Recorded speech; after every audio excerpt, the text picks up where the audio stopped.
So another Patreon Q&A. Thank you again, Patreons, so much for your support. I would like to thank also PathSet, Flag, Kitomic, and JP Lab for donating your commercial collections to the monthly giveaways we do on Discord. So if you're a Patreon, come join us also on Discord. We have a lovely community there, and also monthly challenges and giveaways. And if you are not a Patreon, consider joining our community on Patreon. Let's start with the Q&A. So the first question is coming from Christopher. I'd like some strategy concerning the design of a fixed system. Using VCV, I can get whatever I want, but I'd like a fixed system that I can use for regular jamming. So I have a few ideas that you might want to think about. The first one is size limitation. You might want to limit the size, of course, of your patch of this fixed track. I like using the count modular blanks just to calculate things. So for example, here I have the 20 HP one, which is 5 times, so it's 100 HP, and another 4 HP, so I have 104 HP. And you can use as many rows as you want. I would recommend starting with 2, so 104 HP 6U, which are 2 rows, which can give you a nice limitation. This is also in hardware very common, this size in hardware, 104 HP 6U. Right, or you can use something like the blank from VCV that you can resize, and you can also save presets. So you can have all sorts of stuff here. I have, for example, 104 HP. You can see it's the same size. Or if you want something smaller, like 60 HP and so on. And this will help you just to calculate, just to see things where your boundaries are. And then what I like to do is I like to use this light module, also from Count Modular, just to make the actual limitations. You can also change the colors, right? You can do whatever color you want.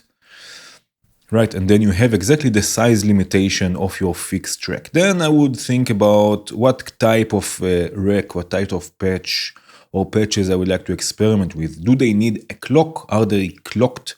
Or they are not clocked? Do you not need, maybe you don't need a clock. Maybe the sequencer you would like to use has already a built-in clock. So this is something I would think about. Is this patch more for processing or more for generating sounds? Is this patch more, or the rack, I mean what you want to experiment with when I say patch, is it more generative maybe? You want to use more sequencers that can evolve and so on? Or is it more rhythmic and you need more rhythmic sequencers and voices and so on and so forth? So what type of patch or patches or fixed track you want to experiment with?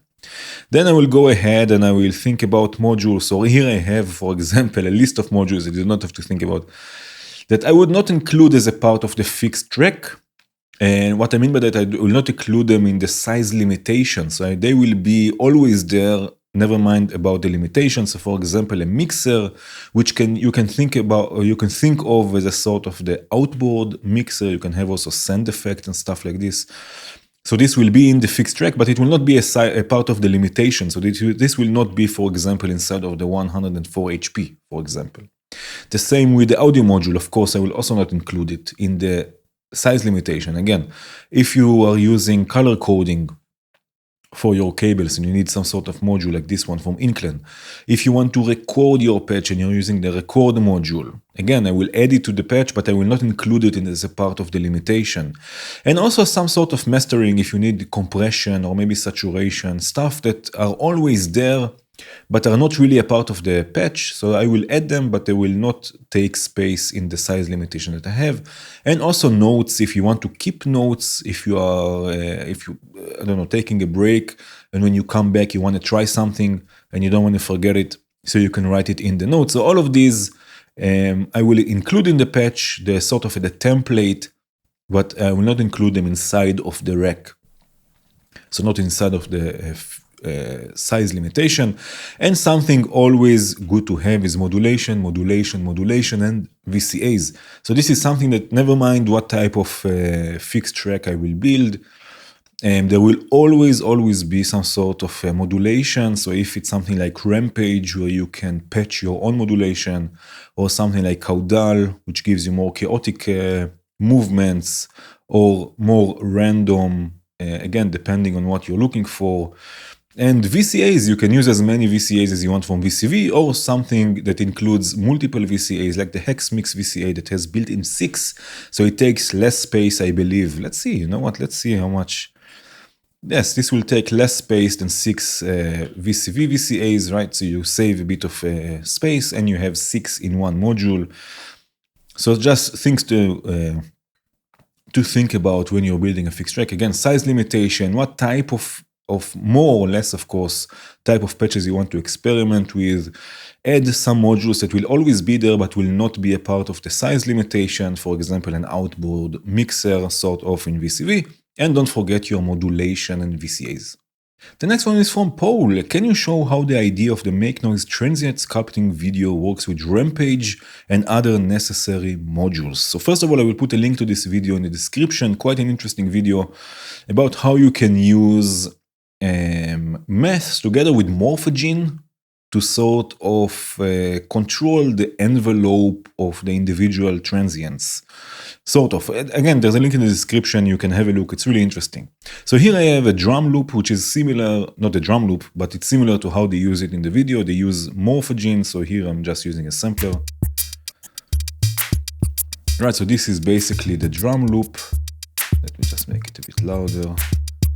Right, and now Morphogene has a built-in envelope follower that will follow the envelope, the volume, the amplitude envelope of these drums. In this case, I'm using the follow output from Borg Audio, and you can see this here, right? So you can see the attack, right, or the transients is when the voltage goes up. So what they do in the video, they use maths as a sort of a slope detector to detect when the voltage goes up, when the transient is happening, and then they use this in all sorts of ways. So what we do, we send this envelope follower. You can see here exactly the steps. This envelope follower will go to one input, right, of Rampage. It's important to go to the input and not to the trigger input. So the input will actually process this envelope, right? And then from the rising output, we will get a gate whenever the signal goes up. Now, in this case, we have to adjust the rise and fall times until we get a nice result, right? Until now, we're just getting bursts, or we get bursts of gates. So what we need is to adjust the rise and fall time until we get, have a look, right? Whenever the voltage goes up, and as long as it goes up, we will get a gate. Again, you can fine tune this until you get exactly, depending on the sample you use or on the sound that you are using. Right, so now we have basically the gates that coming from the rising output.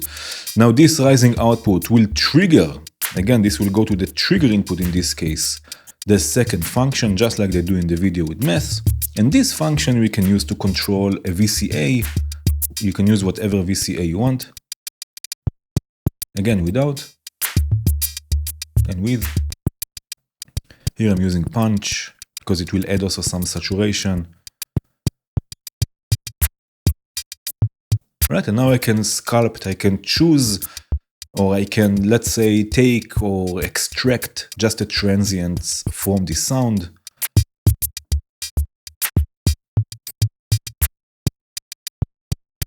Right, something interesting that you can try is you can try and process just the sound and mix it in, for example, with the original sound. So you can have the transients a bit more compressed, or the transients saturated or distorted or with delay, and this will again just be the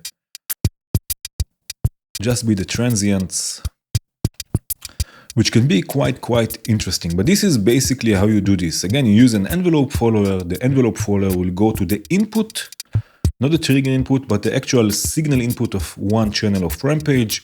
You adjust the rise and fall. From the rising output, you get gates that then you use to trigger the second section, which will in turn control the VCA of this sound.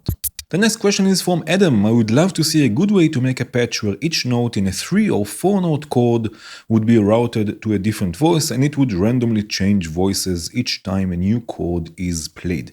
So actually there is a module for this. It's called the Poly Shuffle. Maybe there are other modules that do something similar. This one is from Aleph's Beats. Of course, it's available for free. And basically it's called the Poly Shuffle, so it will take a polyphonic signal. It can be pitch information in this case, and with each trigger it will shuffle the channels. So if you use this with a voice, it will basically shuffle the pitch information throughout the different voices. So what I'm doing here, I have chords coming from progress from Hampton Harmonics. You can use any chord generator you like. This is going through the poly shuffle. I have the same trigger or the same clock that is clocking the change in chords is also triggering. You can see I have here one clock, which is clocking the progress. It's also triggering the poly shuffle. So with each new chord, the polyphonic channels or the different channels in this polyphonic signal will shuffle, will change, and they will be routed to the different voices. So I'm using split to split this polyphonic signal. In this case, we have 3 note chords. You can use 4, you can use 5, up to 16 if you want, with 16 different voices. And I have 3 different voices, so not only the chords will change, but with each change in chord, also the pitches or the notes will be shuffled through the different voices.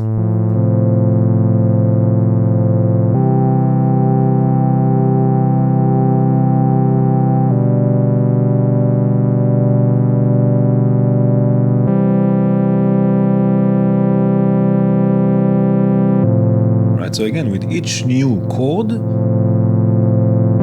the notes, the same notes of the chords, will be shuffled through these 3 voices.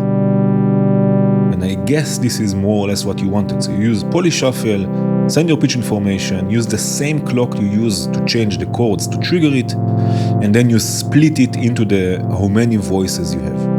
The next one is from Chris. I use Reason to host VC VRAC, and when I use a Midi controller to adjust the timbre and morph knobs on plats, I can hear stepping as the Midi values are quantized to integer values from 0 to 127 before being passed into VC VRAC. Is there a way to get nice smooth modulations so the sound glides between, or the sounds glide between values instead of sounding jumpy? This is more apparent with very slowly changing values. Is this an issue in other DAWs? So this is basically how MIDI works. I don't think there is a way around it until there is an upgrade to MIDI, I don't know, MIDI 0.2 or whatever. But this is basically how MIDI works. You have 128 steps, and when you move between the steps, depends on how the module works or how the module is working, you will hear it basically, and this is part of why people don't like also MIDI, because it's stepped and not continuous like analog voltage. There is something you can try though. So first of all, let's see what it sounds like, because you can really hear it on plats. So this is plats. I'm going to map the morph knob with the controller I have here and listen to I will move it really slowly. You can really hear the steps.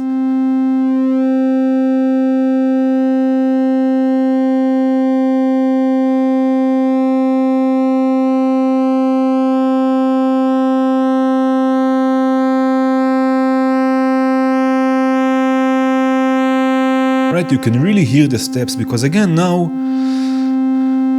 this morph, all the values, all the range of this morph control is now quantized to 128 steps, from 0 to 127.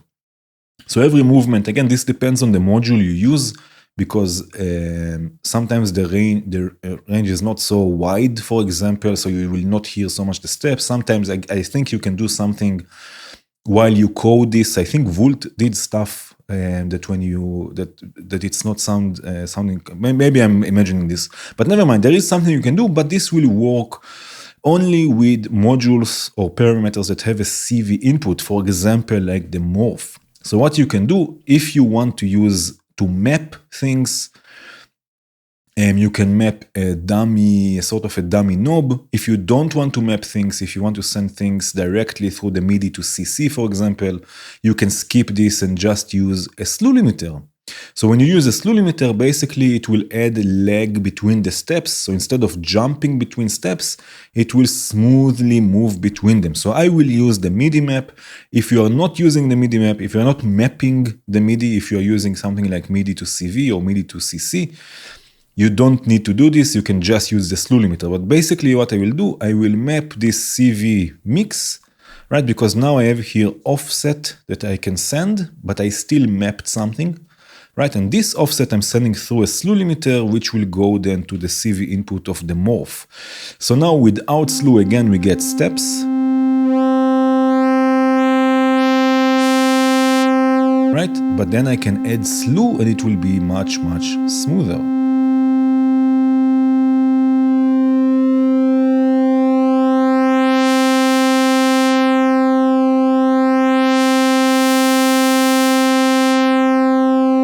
Right, and again, you can fine-tune this and see how it works for you. And if you are not using the MIDI map, if you are not mapping MIDI, but rather just sending MIDI from Reason to VCV, through the MIDI to CV, through the MIDI to CC, or MIDI gates, or whatever you're using, you don't need to use this. You can just use the process module or the slew limiter of your choice and add some slew to these movements. Again, this will only work, unfortunately, with modules or parameters that have also a CV input. The next one is coming from Abi. I hope I'm pronouncing it correctly. Can you show using MindMeld Mixer multitrack recording in Ableton? So here I have Ableton Live 11. This is, I'm not using Ableton, so this is still the trial. This will work basically the same with Live 12 also. I have here two voices in VCV Rack. I have VCV Rack loaded here in a Midi track. Right, I have two voices here. For now, you can use more voices, of course. They are going to the MindMeld mixer. I have also some send reverb. And here on the mixer, you can see we have the polyphonic direct outputs. Now they will output, in the big mixer, you have three outputs. You have 1 to 8, so channels 1 to 8, but stereo channels. So they will be 16 monophonic channels, but you have 1 to 8, right? So this will be tracks 1 to 8, right? And then you have 9 to 16, so you have another 8 stereo channels, and then you have the group and auxiliary, because in the big one, you have 4 auxiliary channels that you can use, and you have 4 groups, right, that you can use. So you have here the groups and auxiliary output. If you are using send reverb, send delay, send effects, you will have to record them from there, right? Send effects usually are on a different channel than the original signal. And then what you do, you send them to Unmeld. Unmeld is another module from the same collection, again, available for free. And as soon as you connect it to the input, this will recognize what type of channels are there. So here you see 1 to 8, left and right. The second one, 9 to 16, left and right. And then you have groups, right? 4 groups and 4 auxiliary, left and right. And then from there, you send them back to Ableton. And you use, depends on how many channels you need, but you have the audio 16, right? So you have 16 mono channels or 8 stereo channels that you can use. And then you will need to use another instance, I guess. But basically, this is how it works. Let's start with the first channel. So channel 1, again, left and right, will go to this module, the audio 16. Already we get sound. Now I don't want sound from the MIDI channel, I want sound from the audio channel. So the MIDI, the audio 2, I really hope you can see this.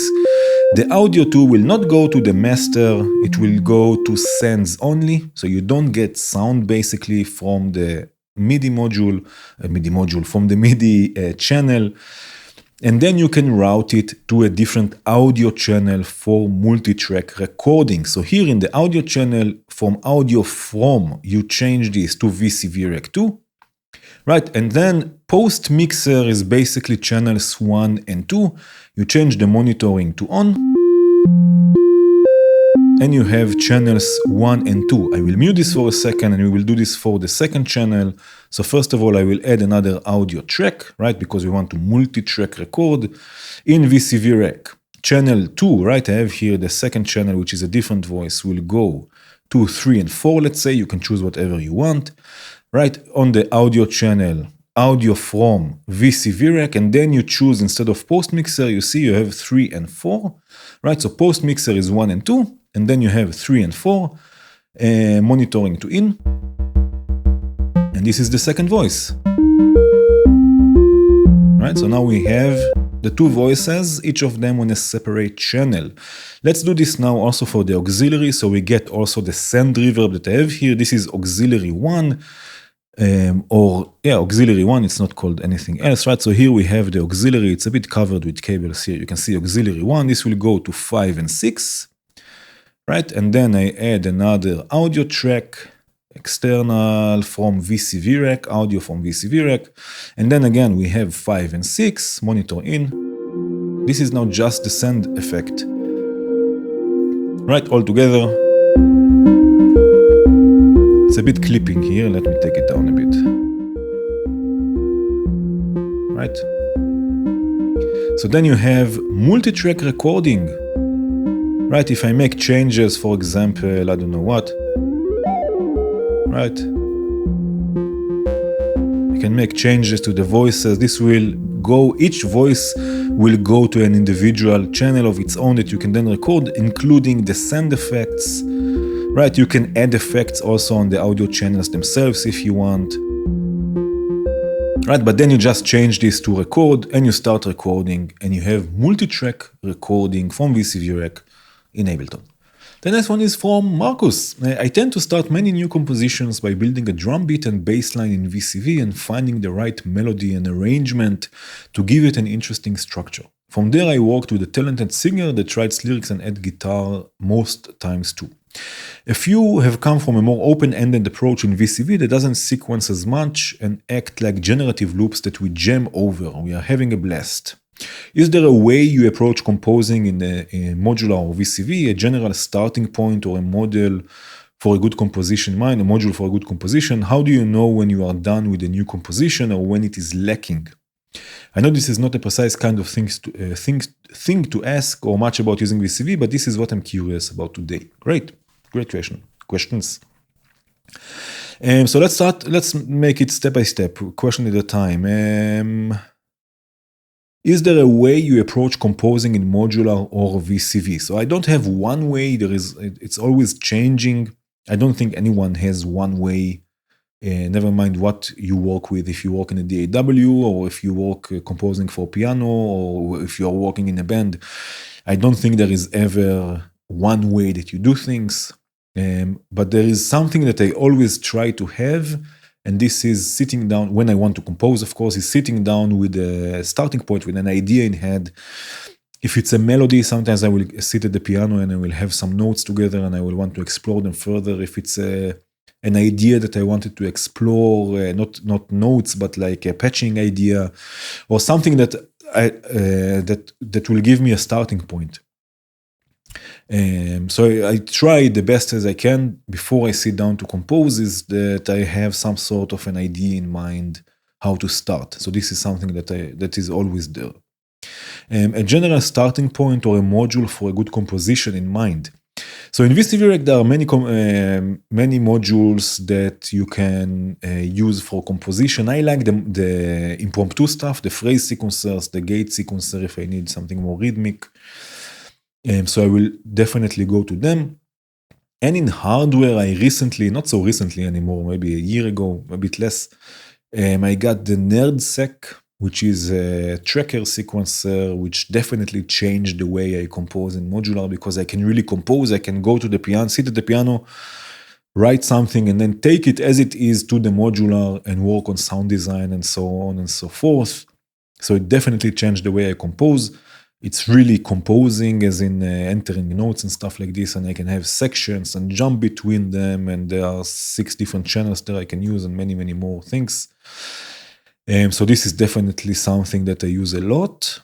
How do you know when you are done with a new composition or when it is lacking? I don't. It's never done. It's never perfect. I'm sure many people agree with me. It's never done. You can always add something. If I listen now to stuff that I did years ago or a year ago or months ago, there is always something I would change or think that can be improved, because it's never ending. It's never ending. It's alive. It's organic.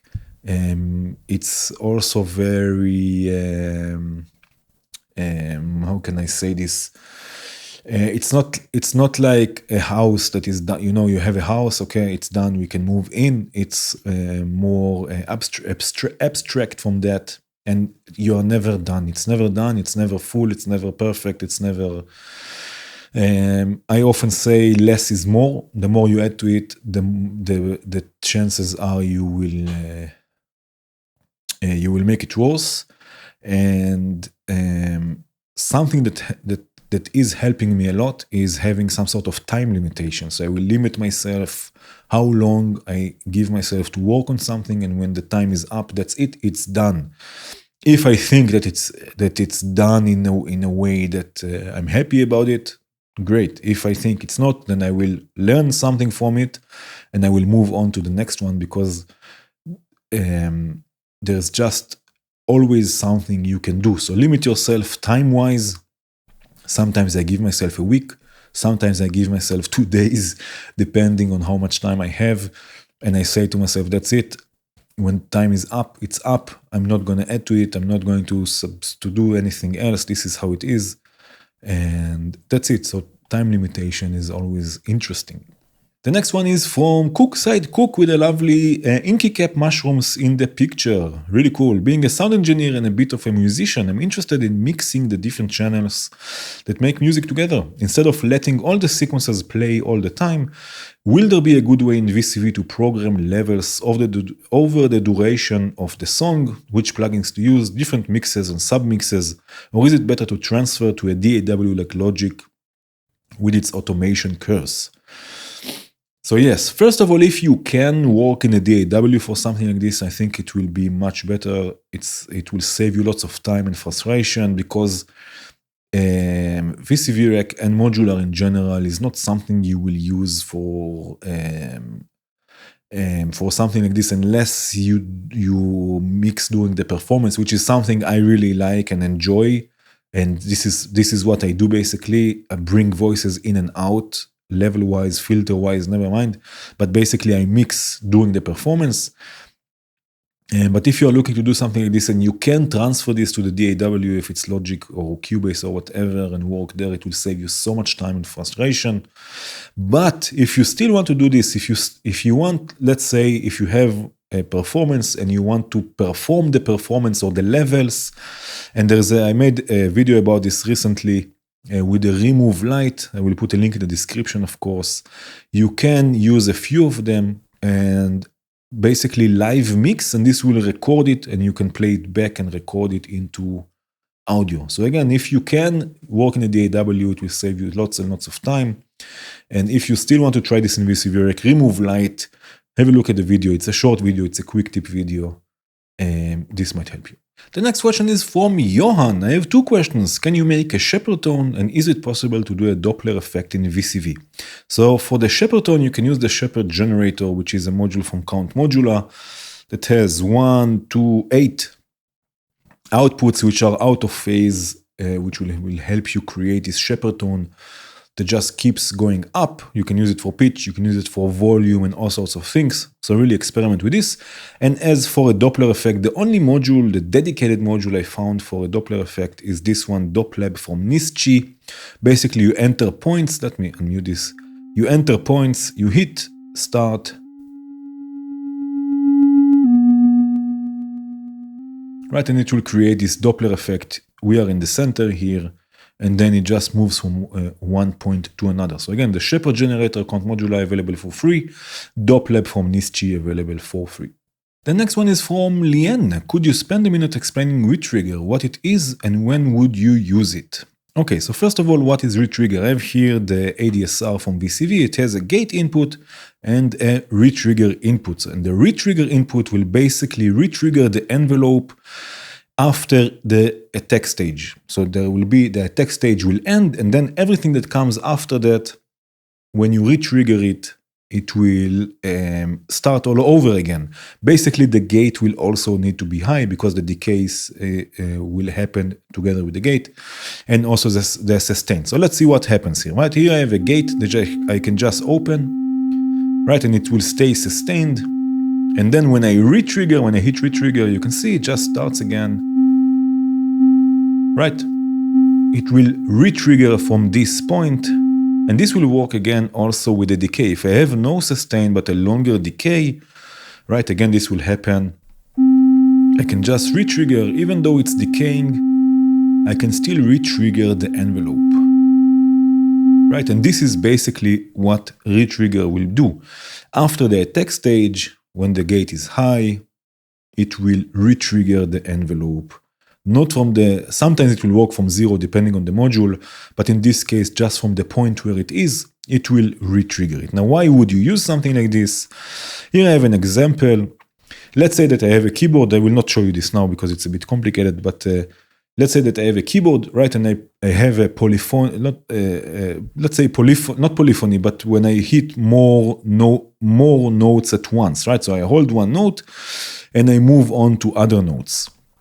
So here I have again the manual gate. This will be me holding a note, right? You can see there is a sustain. And now I play other notes. But you see, I don't really hear anything because the sustain is so low, it will not retrigger. Right, so imagine you hold one note and you play other notes, but it will not retrigger.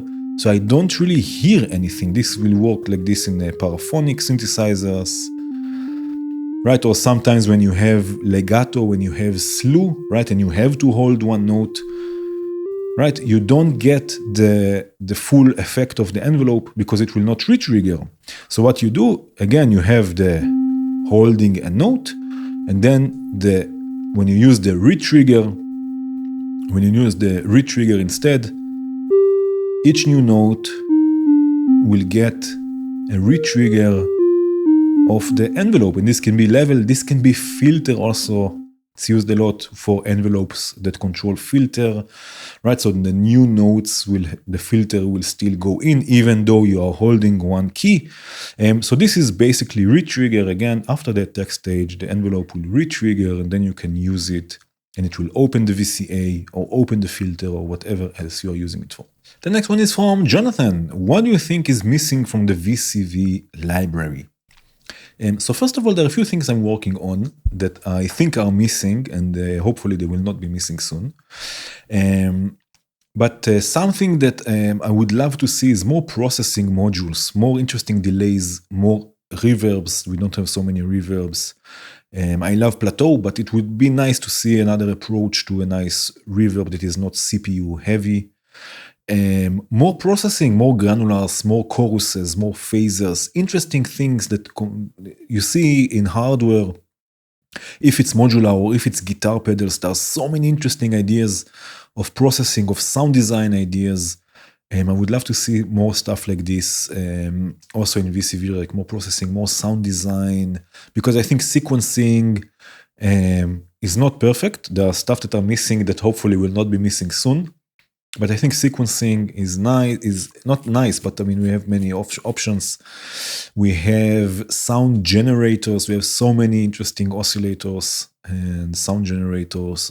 But I think processing, there are many processing modules, but I think like a nice chorus or a nice delay, like a tape delay sort of things that adds lots and lots of character, phasers, flangers, more granular also. I mean, okay, we have clouds, we have some from Vox Glitch, we have Path Set, we have Panther Cap, but more granular, like interesting things that take it to the new level and not just use what there is there already. And that was it. Thank you again, Patreons, for your questions. Thank you again for your support. Thank you, PathSet, Flag, Kaitomic, and JP Lab for donating your commercial collections. Again, Patreons, come join us on Discord. Come join us on Patreon. Thank you for watching. Cheers.